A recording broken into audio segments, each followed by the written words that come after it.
Hey everybody, this is Mike Anderson with Collision Advice. I'm here with my great friend Danny with the DEG, and we're working with SCRS to bring you a series of quick tips that will help you to boost your business.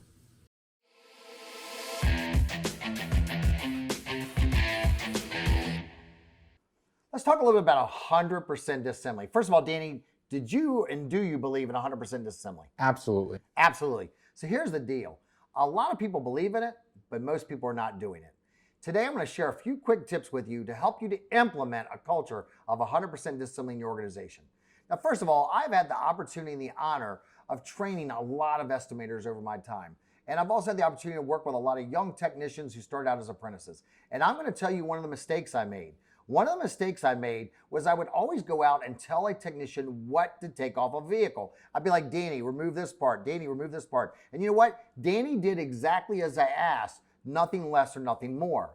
What I realized later on in my life is instead of teaching and telling people what to take off of a vehicle, I should have been telling them why they should have taken that off the vehicle. The why, right? If I can help somebody to understand, and by the way, I learned this from a guy by the name of Steve Trapp, and what Steve taught me was a principle called guided discovery.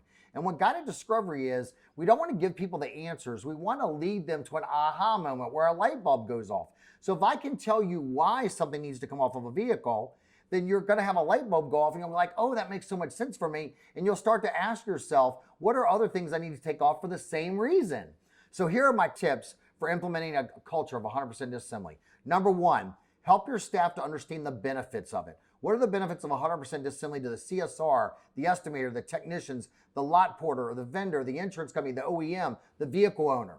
So number one is discuss the benefits. Number two, why? Why do I need to take things off of a car?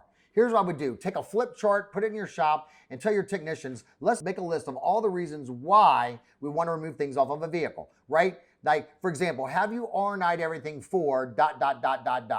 Have you R&I'd everything for, example, for refinish? Have you R&I'd everything for access to dress and clean welds? Have you R&I'd everything to set up a vehicle on a frame machine? Have you R&I'd everything for access to restore corrosion protection? I think you see where I'm going. So number one is discuss the benefits. Number two, make a list of the whys. What are the reasons why we need to remove things off the vehicle? And the way you can quantify that is, could it be used as a line note on an estimate? Once we identify the why, help your team to build a definition so they all have the same perception about what that means. From there, you can talk about your examples of what's. So for example, you might say, why do I need to R&I something? I have to R&I in order to clean and dress my welds. An example of what would be a heat shield when I welded a rear body panel to a trunk floor. So again, recap those for you. Number one, discuss the benefits. Number two, the why. Next is the definitions. And last but not least, the what's. Hope you enjoyed this tip. Make it a great day.